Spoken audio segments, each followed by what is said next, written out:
Blue Lock Season 1 Complete Tagalog Recap. Tara, simulan natin mga bro. Nagsimula nga ang kwento sa isang batang nagngangalang Isagi Yurichip, isang high school player na naglalaro para sa team niya papuntang nationals. Pero natalo sila dahil mas pinili ni Isagi ipasa ang bola kaysa maka-score ng goal. Natalo man sila sa laban ay naimbitahan pa rin si Isagi ng Japan Football Union kung saan kasama niya ang 300 forward player ng buong Japan na mag-eensayo sa tinatawag na Blue Lock Project, kung saan ang mastermind nga ng project na ito ay si Ego Genpachi. Sa project na to ay kailangan mong talunin ang 299 na kasali at maging last man standing para maging susunod na best striker ng Japanese team. Ang mananalo ay magiging striker ng team para sa World Cup at ang matatalo ay di na makapaglaro pa para sa Japan team. At ang unang pagsubok nga ay Game of Tag, kung saan kapag tinamaan ka ng bola at naubos ang oras ay disqualified ka na sa Blue Lock. At sinimulan nga ni Igarashi ang laro dahil siya ang may pinakamababang rank sa kanila. At kapag naubos ang oras na walang kumuha ng bola ay matatanggal siya.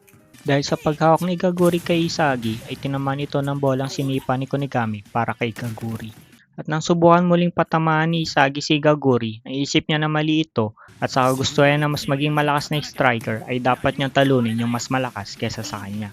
At nang papunta ito kay Bachira ay inagaw nito ang bola at tinarget nito si Kira. Pero sa di inaasahang pagkakataon ay biglang pinasa ni Bachira ang bola kay Isagi at walang alinlangan nitong sinipa papunta sa mukha ni Kira at natanggal nga ito sa Blue Lock. Pagkatapos ng Game of Tag ay pinaliwanag ni Igo na yung 11 nakapasa sa unang test ay magiging isang grupo na magsasama-sama at tatawaging Team C. At nung unang gabing hindi makatulog si Isagi ay nag-practice ito kasama si Bachira. At habang nag-ensayo nga yung dalawa ay sinabi ni Bachira na merong halimaw sa loob niya na nagsasabi kung ano ang dapat niyang gawin sa field. Pagkatapos ay pinaliwanag ni Igo ang Team C ang pinakamahinang team sa kasalukuyan. At ang susunod na test ay tournament game na kung saan kakalabanin nila ang apat na team na kasama nila sa Blue Lock building. At ang tanging first place at second place lamang ang makaka-advance sa susunod na stage ng Blue Lock. At naghahanda na nga ang Team C para sa kanilang unang laban versus Team X. At bago magsimula ang laban, pinaliwanag din ni Igo na ang may pinakamaraming score sa team na natalo ay may tsansa pang manatili sa Blue Lock. Sa pagsisimula ng laro, ang Team C ay hindi magkasundo habang ang Team X naman ay maganda ang teamwork dahil sa unang ginawang score ni Baru. Hanggang sa matambakan ng Team X ang Team C sa score na 5-0. At bago nga matapos ang laro ay naka-buzzer beater pa ang Team C sa tirang ginawa ni Kunigami galing sa assist ni Isagi. Sumunod na araw ang magkalaban naman ay Team C at Team Y na parehas may talo, kaya do or die na ang laban na to for the both teams. At ang naisip na strategy ng Team C ay rotation every 10 minutes para magamit ang kada player kung saan sila magaling. Habang ang Team Y naman ay matinding depensa ang ginagawa at dahil dito ay nagawa nila maka-counter at maka-score. Dahil lamang sa score ang Team Y, wala na itong ibang ginawa kung hindi ang magubos ng oras hanggang second half. Subalit naagaw ito ng Team C at natay ni Gagamaru ang score. Napansin naman ni Isagi na ang captain ng Team Y na si Nico ay may kakayahan na special ability tulad niya. At nang last minute nga ay nagsimulang counter attack ang Team Y.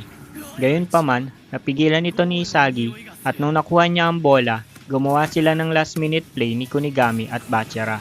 At nakuha nga ni Isagi ang una niyang goal at panalo sa score na 2-1 sa Blue Lock. Pagtapos manalo ay nag-celebrate ang Team C. At habang nagpapahinga na ang lahat, lumabas si Isagi at naabutan nitong pinapanood ni Chigiri ang goal na nagawa niya. At sinabihan nga nito si Isagi about sa special ability kung saan nakikita niya ang bawat nangyayari sa field pag naglalaro.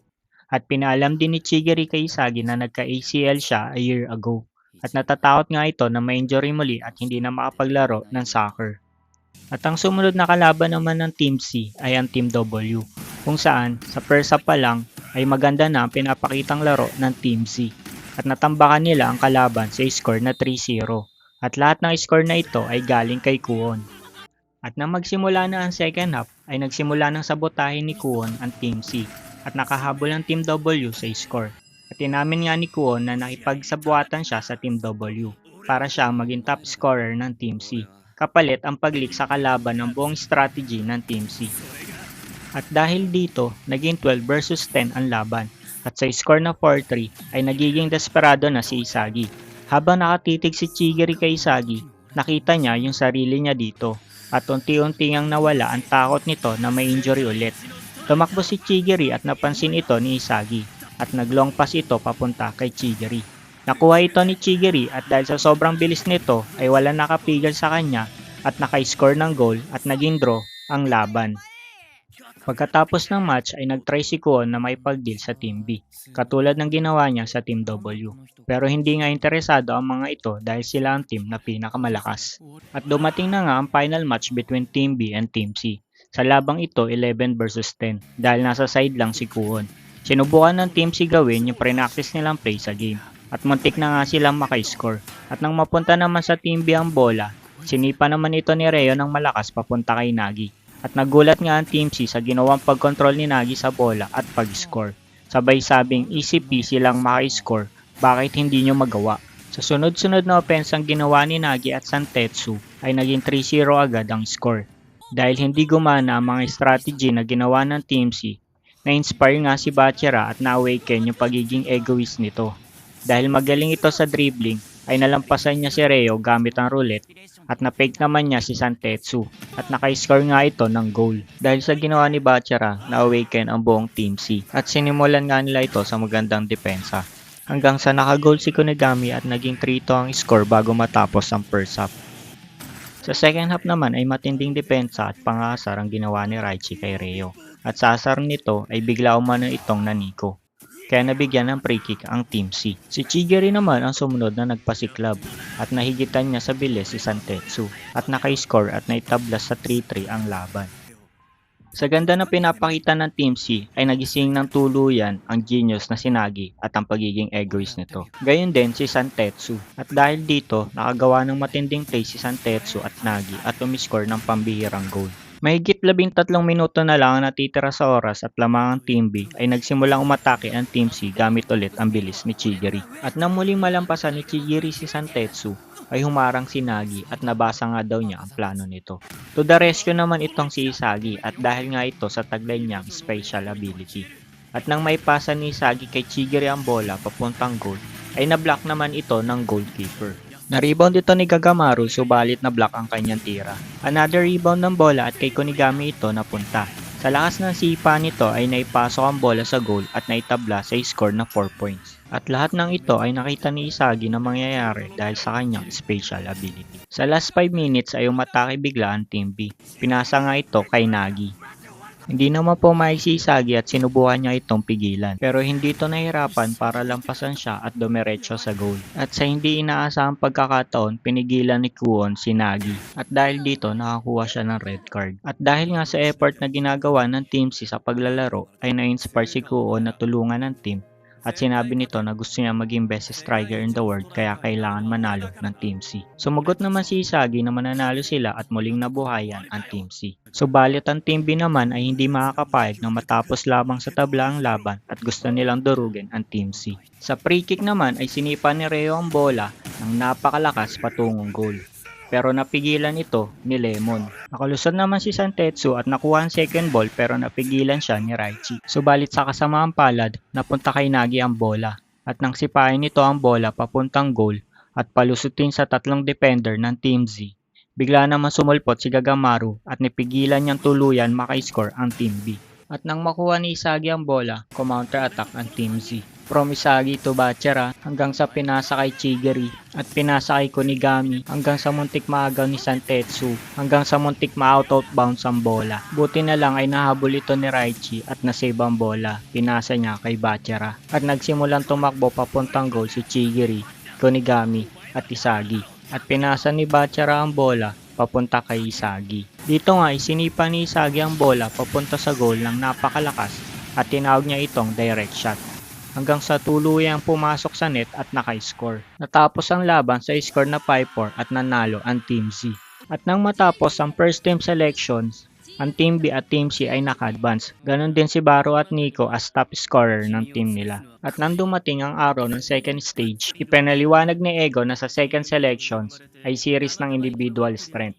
At meron itong 5 stages. At kung sino ang makakapasa dito ay may chance na makapag-training kasama ang world top player na pinili niya. Sa unang stage ay meron si Isaging 90 minutes para maka-score ng 100 goals. Natapos niya nga ito at mas nag-improve yung shooting niya. Ngayon, para makaproceed sa susunod na stage, kailangan niyang bumuo ng team na consists of 3 players. At nabuo na nga ang team Isagi, Bachera at Nagi. At sa sobrang pagka-egoist nga nitong si Isagi, hinamon niya na walang alinlangan ang isang team na may tatlong pinakamataas na ranking sa Blue Lock. Si Rin, Ryu, and Tokumitsu. Sa labang ito, ang unang team na makalimang puntos ang siyang mananalo at makaka-steal ng isang player na gusto nila para makabante sa susunod na stage. Nagsimula ang laban sa pagitan ng white team na sila Isagi at red team na sila Rin. Sa pagsisimula nga ng kickoff ay umatake agad si Bachera at pinasa ito kay Nagi. Napinasa naman ni Nagi kay Isagi. Sinipa naman ito ni Isagi papuntang goal at nakuha nila ang unang puntos. Bumawi naman agad si Rin nang sipain nito ang bola from kick-off. Pagkatapos ay umiscore din si Ryu at si Tokumitsu at naging 3-1 ang score. Ginawa naman ng Team White ang triangle offense para hindi sila matalo ng 1v1 situation ng Team Red. At dahil nga dito, naka-score si Nagi. Umatake ulit si Rin from kick-off pero na-block na ito ni Isagi at lumabas ang bola. Sa corner kick naman umatake na matinding sipa si Rin at muling naka-score. At nang umatake ang white team ay nabasa at nagaw ito ni Rin. At tinapos agad nito ang laro sa score na 5-2. Pinili naman ng red team si Bachera dahil sa galing nitong mamasa at magagamit nila ang kakayahan nito sa susunod na stage. Si Isagi at Nagi naman ay kailangan manalo sa susunod na laban para maka-steal ng isang player at makabalik sa 3v3 game. Dumating naman si Baro at Naruhaya dahil natalo din ito sa 3v3 game. At lumabas nga ang pagiging egoist nitong si Naruhaya at nagkasundo nga sila ni Isagi na team nila ang maglaban. Sa pagsisimula nga ng match ay naagawan ni Baro si Nagi at nakuha nito ang unang goal. Hindi naman nagpatalo si Nagi at binawian niya agad si Baro ng goal. Sa pagiging makasarili ni Baro, hindi ito namasa kaya naagaw ni Isagi ang bola at pinasa ni Isagi kay Nagi at muling nakakuha ng goal. Sa galit ni Baro ay sinipa nito ang bola from kick-off pero hindi ito pumasok. Na-rebound naman ni Naruhaya ang bola at nang kumonek siya ng pasa kay Baro ay naka-score ito. Hanggang sa nagpalitan nga ng score si Baro at Nagi. Tinangka naman ni Baro umiscore from kick-off pero na-block ito ni Nagi. At nang makuha ni Isagi ang bola, naagaw naman ito ni Naruhaya sa kanya. At nang subukan nitong makagol ay narangan siya ni Nagi. Kaya napilitan siyang ipasa ang bola kay Baro. At naka-score ulit ito ng goal. May tabla naman agad ni Isagi at Nagi ang score. Sa huling yugto ng laban, pinilit ulit ni Baro makagol from kick-off pero hindi ito pumasok. Nakuha naman ni Naruhaya ang second ball at ginaya nito ang direct shot ni Isagi pero hindi pumasok at nakuha ni Nagi ang bola. Sa huling atake ay kinopya ni Isagi ang footwork ni Naruhaya para malampasan niya si Baro ng 1-on-1 at makuha ang winning goal. Pinili ni Isagi si Baro para sa team at tuluyan nang natanggal sa Blue Lock si Naruhaya. Ang sumunod naman na eksena ay hinamon ni Chigiri, Kunigami at Reo ang team nila Isagi. At nang magsimula ang match, si Baro ang kumuha ng unang bola. Si Kunigami naman ang nakabantay sa kanya. Dahil ayaw mamasa ni Baro ay na-steal ni Reo ang bola at pinasa nito kay Chigiri. Sa bilis nito ay nakakuha ang red team ng unang goal. Naagawan ni Kunigami si Baro dahil ayaw pa rin itong mamasa at nakapuntos ito ng another goal para sa red team. Dahil walang nakikitang goal si Isagi kay Baro, nag-decide ito na ipasa ang bola kay Nagi. At nakagawa nga ito ng unang goal ng team. Sa muling pag-atake ng red team, nakalusot si Reo kay Isagi. Gumawa sila ng combination team play kung saan nakagol ulit si Kunigami. Nagbago naman ang taktika si Isagi. Ginamit niya ang pain si Baro para makalusot sa depensa ng red team. At makuha nito ang una niyang goal sa laban. Nang umatake ang red team, nagkaagawan ng bola si Baro, Kunigami at Reo. Nakaabang naman si Isagi sa loose ball.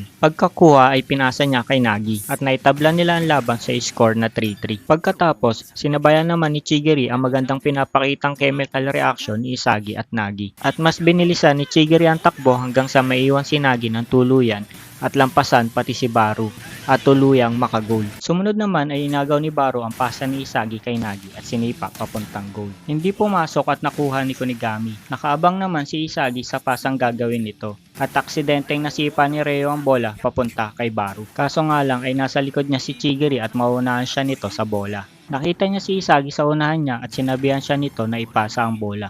Walang nagawa si Baro kung hindi sumunod. Sinipa naman ni Isagi ang bola sa goal at tuluyan itong naka-score. Sa huling atake ng red team, ginamit nila si Chigiri at ang bilis nito para manalo. Subalit ni-reveal naman ni Isagi kay Reo na iyon talaga ang hinihintay nila para maagaw ang bola at counter-attack. At sa di inaasahang pagkakataon, napunta ulit kay Baro ang bola. Pero this time, tuluyan ang nagising ang hari ng field. Gumamit ito ng mga fakes, chop skills, at sa huli, ginamit niyang decoy si Isagi para maka-score ng match-winning goal. Sa pagkapanalo ng white team, pinili ni Isagi si Chigiri.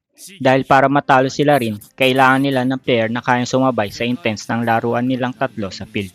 Na kung saan, kaya nga nitong si Chigiri makagawa ng goal ng mag-isa. Miniting naman ni Isagi ang team niya para sa pinakamahirap nilang kalaban.